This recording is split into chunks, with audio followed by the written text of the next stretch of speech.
मध्य प्रदेश के चिकित्सा शिक्षा मंत्री विश्वास सारंग ने बताया कि प्रदेश में कोरोना के केस काफी कम हो चुके हैं। ज्यादातर जिले कोरोना मुक्त पाए गए हैं और प्रदेश में कोरोना को लेकर स्थिति अब बेहतर हो चुकी है।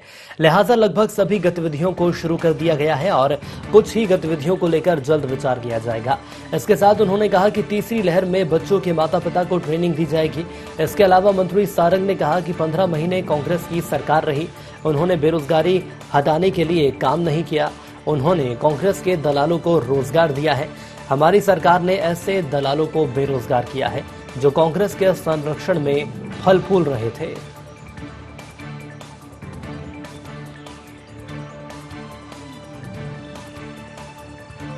ये बात संतोषप्रद है कि लगातार मध्य प्रदेश कोरोना के मामले में बेहतर स्थिति में आ रहा है।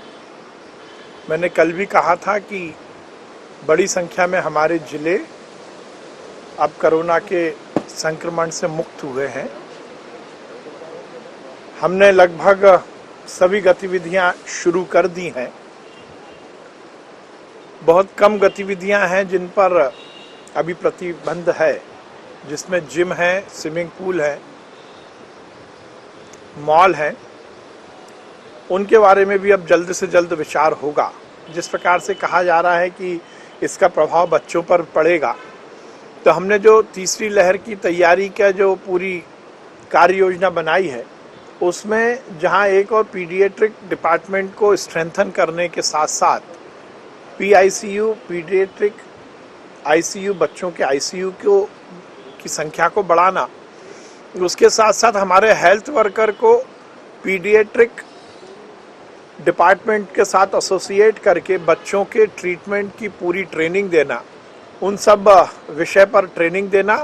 और उसके साथ साथ हम ये भी प्लानिंग में कर रहे हैं कि यदि बच्चों पर ये संक्रमण आएगा और बच्चे यदि अस्पताल में भर्ती होंगे तो उनके पेरेंट्स, क्योंकि 12 साल से छोटे बच्चे में हो सकता है उनके पेरेंट्स की ज़रूरत पड़े, तो उनके रहने की व्यवस्था, और उसके साथ साथ जो बच्चे होम आइसोलेशन में रहेंगे उनके पेरेंट्स को समुचित ट्रेनिंग देकर इस तीसरी लहर से निपटने की हम तैयारी कर रहे हैं। 15 महीने कांग्रेस की सरकार रही, उन्होंने तो कोई भी एक भी काम बेरोजगारी हटाने के लिए नहीं किया। उन्होंने तो चुनाव में वादा किया था कि वो बेरोजगारी भत्ता देंगे। 15 महीने कमलनाथ की सरकार रही, उन्होंने रोजगार दिया पर कांग्रेस के दलालों को दिया। अब ये बात सही है कि बेरोजगारी कांग्रेस के दलालों में तो बढ़ गई, क्योंकि हमने उनकी दुकान बंद कर दी। जो मध्य प्रदेश में कांग्रेस के संरक्षण में कालाबाजारी कर रहे थे वो जरूर बेरोजगार हुए हैं। वो माफिया जो कांग्रेस की सरकार के समय फल और फूल रहे थे, उनके खिलाफ माननीय मुख्यमंत्री शिवराज सिंह चौहान की मुहिम जो चली और उनके खिलाफ जिस प्रकार से कार्रवाई हुई, वो माफिया जरूर मध्य प्रदेश में बेरोजगार हुए हैं। मध्य प्रदेश में वैक्सीन की स्थिति बहुत अच्छी है और कल माननीय मुख्यमंत्री जी के नेतृत्व में जो मंथन बैठक हुई उसमें ये निर्णय लिया गया है 1, 2 और 3 जुलाई को समग्र रूप से एक महा जागरण अभियान किया जाएगा मध्य प्रदेश में। इस जन जागरण अभियान में मध्य प्रदेश के जहां एक और माननीय मुख्यमंत्री जी स्वयं तीनों दिन निकलेंगे लोगों को जागृत करने के लिए, वैक्सीनेशन के लिए। जिस दिन से वैक्सीन बनी है उस दिन से कांग्रेस चाहती है कि देश में अराजकता का माहौल बने।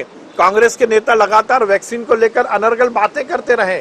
कांग्रेस हर समय इस देश की जनता को गुमराह करके देश की जनता की जान पर खेलना चाहती है। दिग्विजय सिंह जी जैसे देश के साथ गद्दारी करने वाले लोगों को सद्बुद्धि जरूर मिले। जिस प्रकार से दिग्विजय सिंह ने लगातार इस देश को तोड़ने का काम किया, आतंकवादियों को संरक्षण देने की बात की, आतंकवादियों के साथ वो खड़े हुए दिखे, आतंकवादियों को उन्होंने लगातार इस देश में शेल्टर देने की कोशिश की। मैं दिग्विजय सिंह जैसे नेताओं को कहना चाहता हूं कि आपके कभी भी मंसूबे पूरे नहीं होंगे। कश्मीर हिंदुस्तान का था, है और रहेगा।